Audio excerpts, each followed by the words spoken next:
TVC, a TV do Correio da Manhã.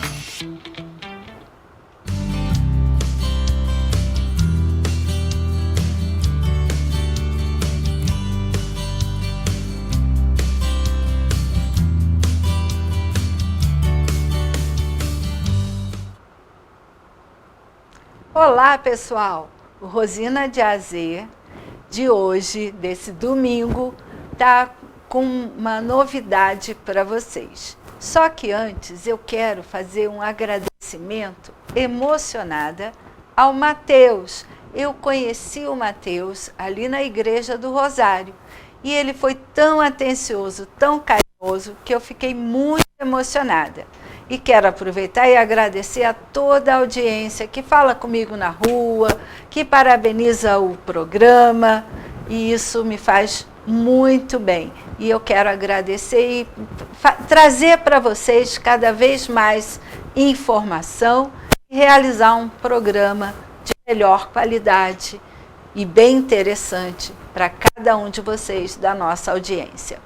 Mas antes eu preciso lembrar que a TV Correio da Manhã tem transmissão em Nova Friburgo, Teresópolis, Três Rios, Paraíba do Sul, Pati de Alferes e Petrópolis. Espero não ter esquecido ninguém, porque eu me lembrei que o pessoal de Três Rios está passando uma grande dificuldade no dia de hoje, devido à chuva que aconteceu ontem. As enchentes foram enormes e nós de Petrópolis nos solidarizamos com vocês. Então, vai desejo de boa recuperação, que as famílias consigam se unir e reconstruir tudo aquilo que foi perdido pelas águas. Mas vamos lá. Se você não tem a Tech Cable, você pode acompanhar toda a programação da TV Correio da Manhã pelo YouTube, pelo Facebook, pelo Instagram. Você não precisa ficar chorando porque não consegue ver a programação da TV Correio da Manhã. Entra na internet e acompanhe toda a programação. E caso você tenha alguma sugestão, alguma dúvida, você pode entrar em contato comigo pelo WhatsApp, DDD 24 992 95 0031. E vamos ao bate-papo de hoje. Eu tenho aqui duas pesquisadoras fantásticas que elas buscam compreender, preservar, recuperar a memória da nossa cidade.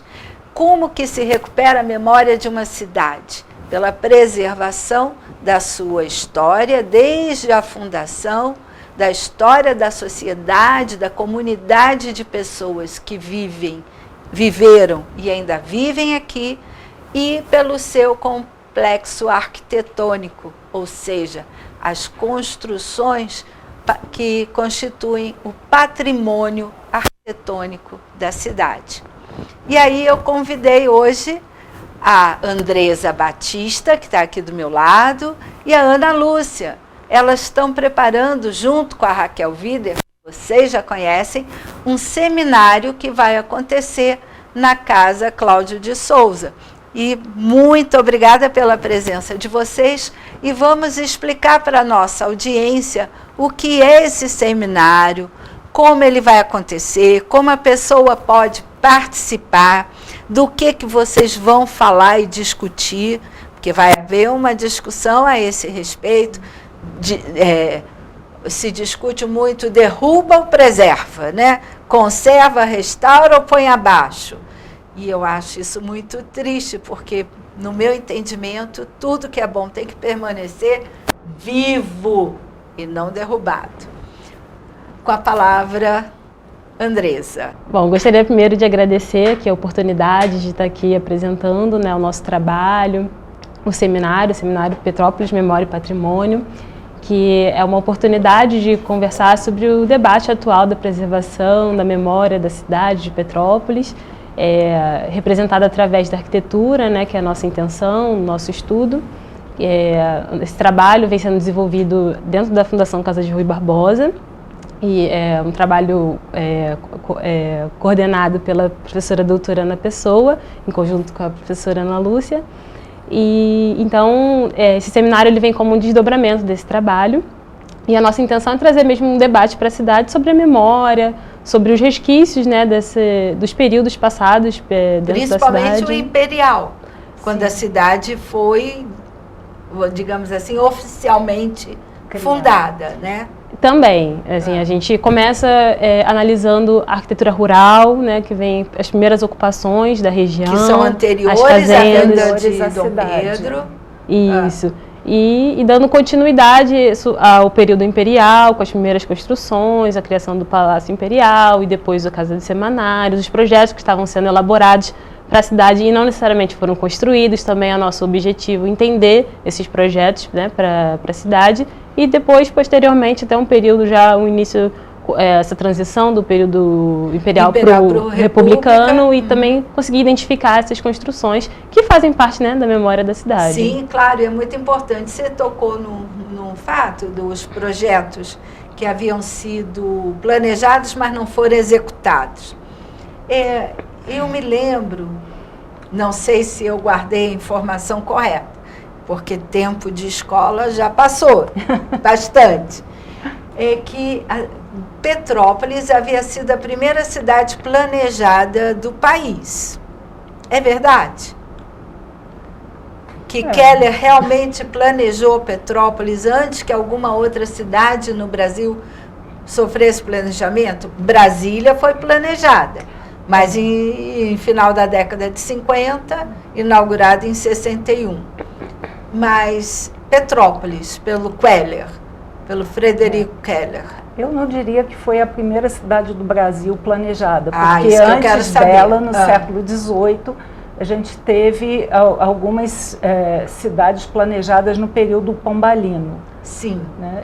E mesmo algumas cidades coloniais antes disso sofreram intervenções planejadas, porque às vezes a cidade era feita espontaneamente numa localidade, aquele local tinha problemas físicos, né, que não era possível resolver, e era feito um novo núcleo, então planejado e organizado dentro de normas mais urbanísticas, embora não se falasse ainda de urbanismo naquela época.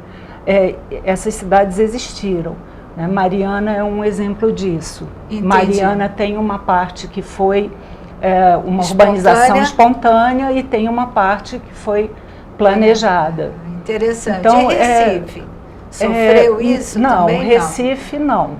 Recife eles ocuparam em cima, os holandeses, né, ocuparam a área de Recife em torno de algumas construções que já havia, e é quase que um núcleo fortificado, não chega a constituir uma cidade naquele momento. Entendi, entendi.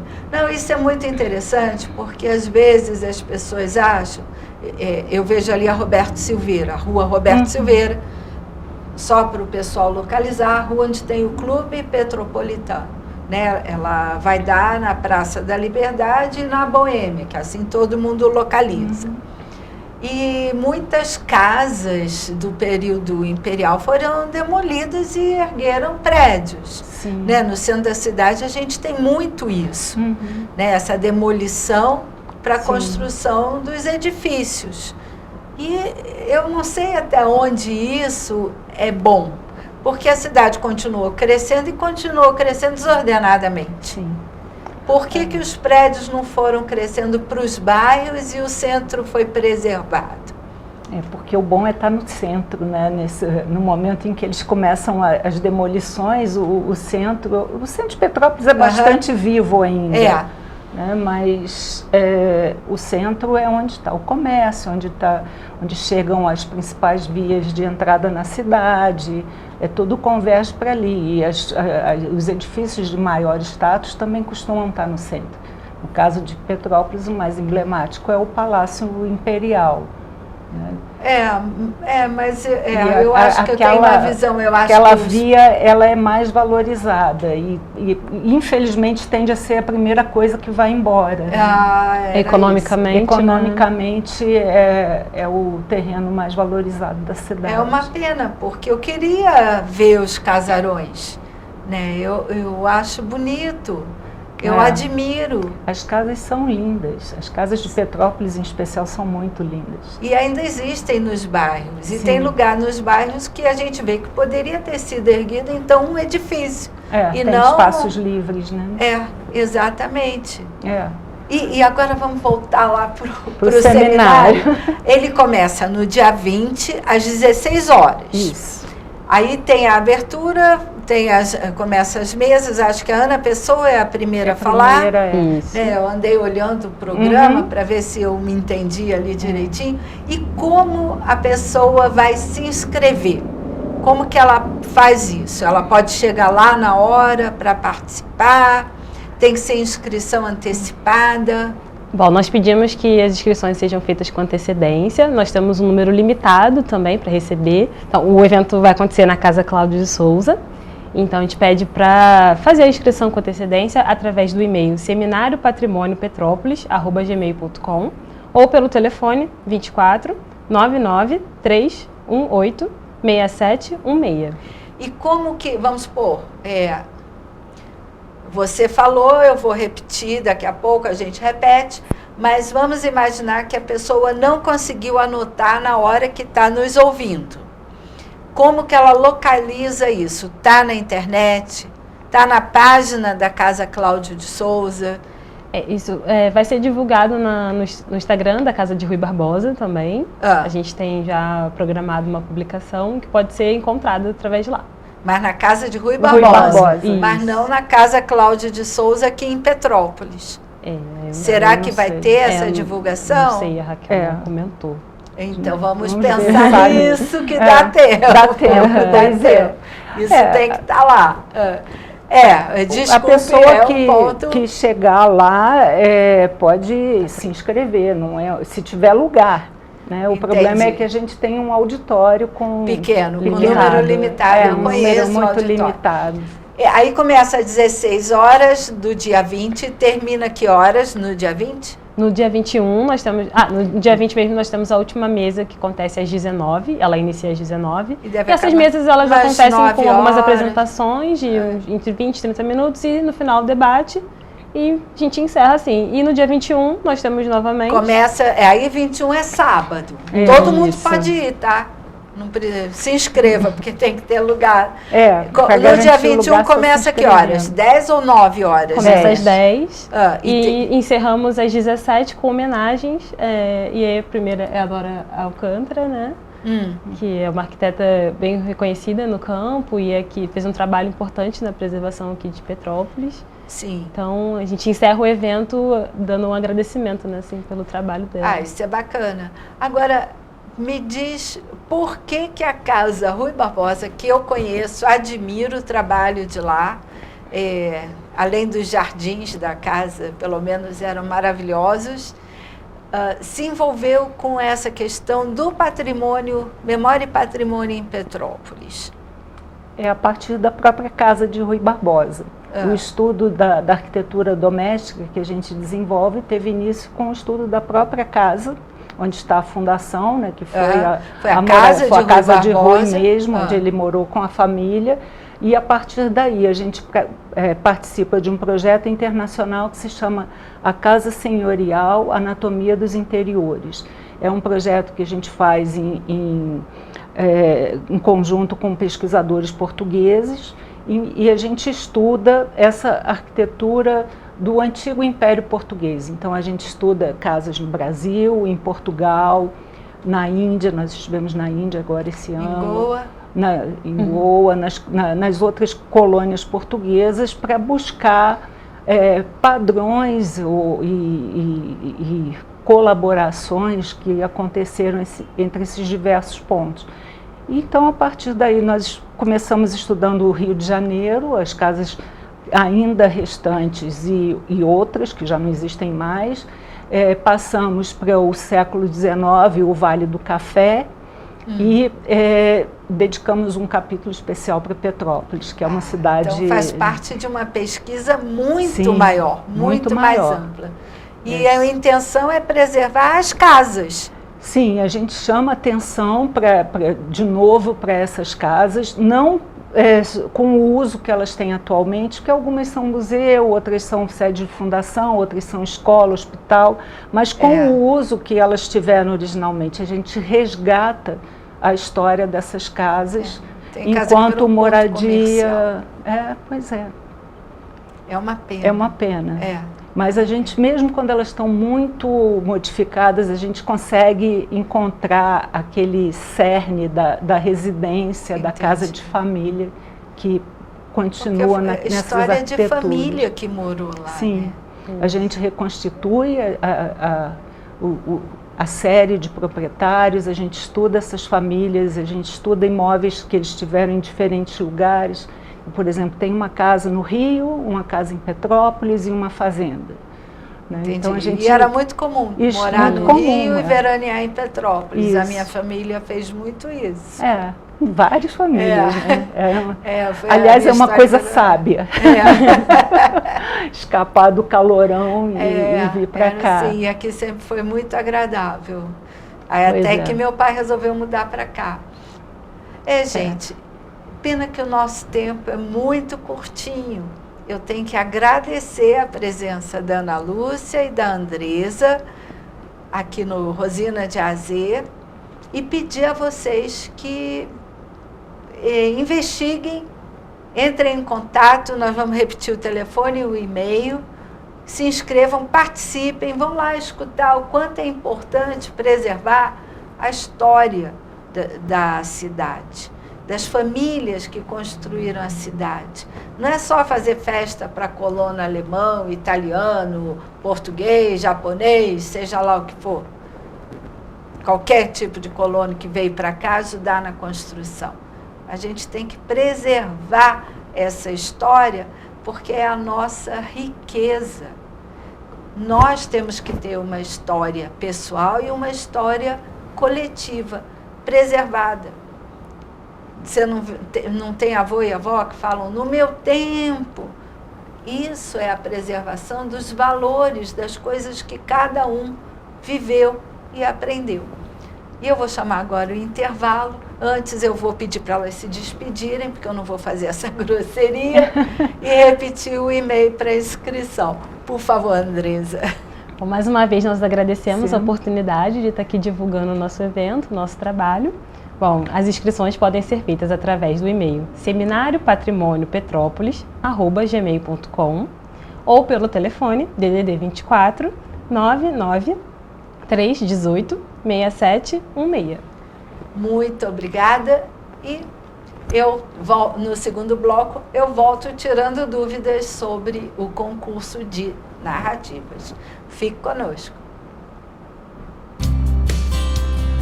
Agora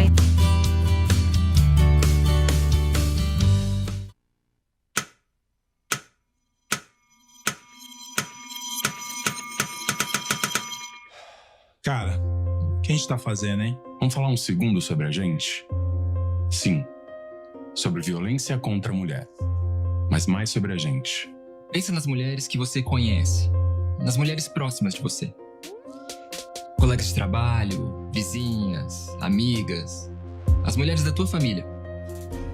Agora imagina que a cada 8 minutos, uma delas é estuprada. Duro de engolir, né? Mas é o que está acontecendo no Brasil. Aqui, 7 em cada 10 mulheres já sofreram violência ou assédio no trabalho. E absolutamente todas as mulheres, inclusive as que você pensou, vão sofrer algum tipo de abuso pelo menos uma vez durante a vida. Pesado, né? Mas e aí? O que a gente tá fazendo? Vamos falar sobre a gente. Sobre o jeito que a gente trata as mulheres. Passa a vara, senta a rola, pega de jeito. Comer, Meter, fuder. Aê, garanhão. pegador, Comedor. Ensinam pra gente que a mulher é uma coisa a ser conquistada, um prêmio, e que você não deve aceitar um não como resposta. Ela não te dá bola? É porque tá se fazendo de difícil. É só pagar um drink que ela tá na tua, irmão. Manda ver. Ela tá pedindo. Só um beijo. Um beijinho, pô. Não tem mulher que não dá. Só tem homem que não sabe pegar. Vai lá, pega ela, mostra que é macho. É assustador quando a gente ouve isso fora de contexto, né? Agora imagina o quanto é assustador para elas. Quantas vezes você já ouviu alguém falar assim? Seja na escola, seja no trabalho, seja na balada, até na sua própria casa. Tá errado. Então, vamos falar sobre a gente? Porque a gente pode mudar essa realidade. Não tem que ser desse jeito. A violência contra a mulher não é um problema da mulher. É um problema nosso. É problema meu. E problema meu. É um problema meu. Meu, Meu. meu, Meu. Meu. meu. Meu. É um problema meu. A responsabilidade é nossa.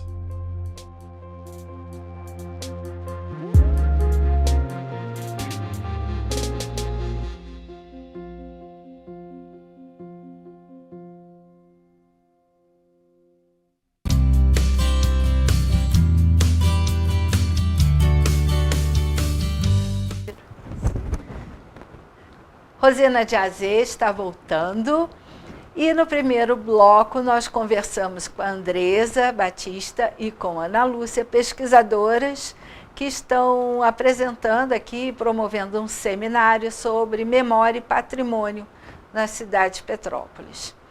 E agora eu vou atender as dúvidas que eu recebi. Vou tentar esclarecer as dúvidas sobre o concurso de narrativas.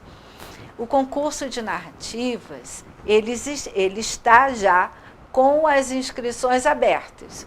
Como é que é a sua inscrição? Primeiro, eu vou começar explicando o que precisa ter na sua história. O que é narrar? É contar um fato. Então, a primeira coisa que você tem que escolher é qual fato, qual acontecimento você vai escrever. Você não vai poder falar sobre todos os acontecimentos da sua vida, porque vai extrapolar o limite de palavras que você tem para relatar. Então, o enredo é a escolha do fato. Eu vou contar sobre o dia que eu quase me afoguei. Na praia, que praia? Vamos em qualquer praia, piscina, lagoa. Escolhe um fato da sua vida que você acha interessante. Personagem é você ou as pessoas que estavam lá, porque pode não ter sido você o afogado, pode ter sido alguém, você pode ter presenciado e você quer contar esse dia. Ou então que seu primo caiu do cavalo. A gente tem que ter imaginação, né? Então, você já escolheu o fato e os personagens. Agora, você vai situar a história no tempo e no espaço. Quando isso aconteceu? Eu não quero dizer com exatidão. Então, certo dia, certa vez. Porque aí você não vai botar era uma vez, porque você não vai inventar uma história. Então, você tem que dizer, nas férias de janeiro, nas férias de outubro, você já situou no tempo. Outubro não costuma ter férias, né? Mas tem feriado. E isso pode ter acontecido. Tem aquela semana grande, do dia 12 ao dia 15, que geralmente as escolas param a semana inteira. Então, você viajou, foi passear, foi para um parque. Então, você escolhe um fato. Aí define quem são as pessoas, que são os personagens, que participaram desse fato. Indica um tempo e um lugar onde tudo isso aconteceu. E aí você vai desenvolver a sua história. O narrador pode ser você, ou você pode inventar um narrador, botar uma outra pessoa contando essa história. E aí você tem que seguir a estrutura narrativa. A estrutura narrativa, ela começa com uma introdução. E o que você coloca nessa introdução? Uma pequena apresentação do seu personagem principal. Se é você, se é seu primo, se foi a sua tia, ou um amigo, não precisa ser um familiar, ou você presenciou um acidente. Não sei, você que vai escolher o fato que você vai contar. E aí você faz a introdução, apresentando quando, onde, quem e aquela situação de tranquilidade. Lembra, eu gosto muito de usar o exemplo da Chapeuzinho Vermelho, o início, né? Era uma vez uma menina que vivia numa cidadezinha perto do bosque, era feliz e não tirava o capuchinho vermelho, a capinha vermelha que a vovó tinha feito para ela. Está lá a situação de tranquilidade. Então, você apresentou sua situação, fez a sua introdução. Aí, quando você muda de parágrafo, você está começando o desenvolvimento. Você vai apresentar o fato que vai dar sequência aos acontecimentos daquela história. Aí a avó ficou doente e a mãe mandou ela levar doces para a vovozinha. Então, agora você já apresentou o fato que mudou a situação de tranquilidade. Então, você começou o conflito. Aí, eu gosto de lembrar a história da Chapeuzinho, porque ela segue esse padrãozinho muito claramente. A mãe mandou a menina ir pela estrada, porque pelo bosque era perigoso. Só que a menina pegou o caminho do bosque, já não fez o que a mãe mandou. Aí no bosque chamou a atenção do lobo. Ó, um fato está dando sequência ao outro, igual o efeito dominó. Você bota lá o dominó em pezinho, empurra um vai derrubando o outro. O lobo sondou para onde foi a menina, enganou a menina, mandou ela ir por um caminho mais longo, ele foi pelo mais rápido, chegou primeiro em casa. Olha quanta coisa nessa sequência. Chegou primeiro na casa da vovó, entrou, se disfarçou, comeu a vovó, se disfarçou. Quando a menina chegou, bateu na porta, começa o clímax, que faz parte do desenvolvimento. Mas começa o momento de maior tensão da história. E isso é muito importante, senão a narrativa fica sem graça. Você tem que criar o momento de maior tensão. Você gera expectativa no seu leitor. Aí a menina estranha aquela figura e começa a perguntar: para que esses olhos tão grandes? Para que esse ouvido?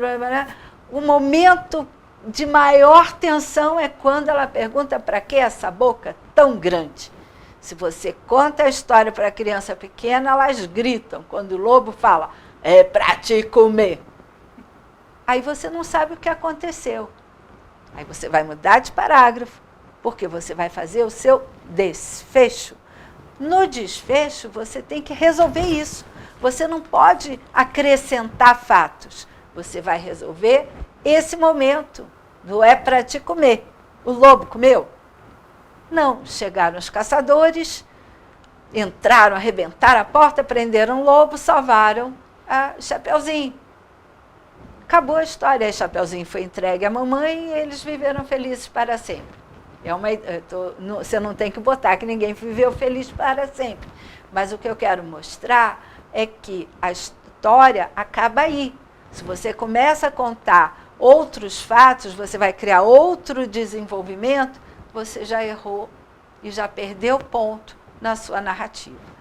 Então, escolhe bem escolhido um fato, mostra os antecedentes do principal e você pode mandar a sua historinha para o Elos Clube Petrópolis 2021 @gmail.com, tá? E até o dia 31 de outubro, porque depois eu entrego as histórias para a banca avaliadora, são todos professores de literatura, e eles vão avaliar quais foram as melhores histórias, tá bom? Aí depois, no outro programa, eu tiro as outras dúvidas para você. E Rosina de Ásia vai ficando por aqui, que o nosso tempo é pequenininho, mas eu agradeço de novo ao carinho recebido pela audiência.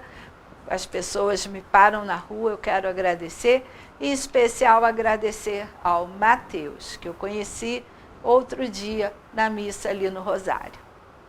E até a semana que vem.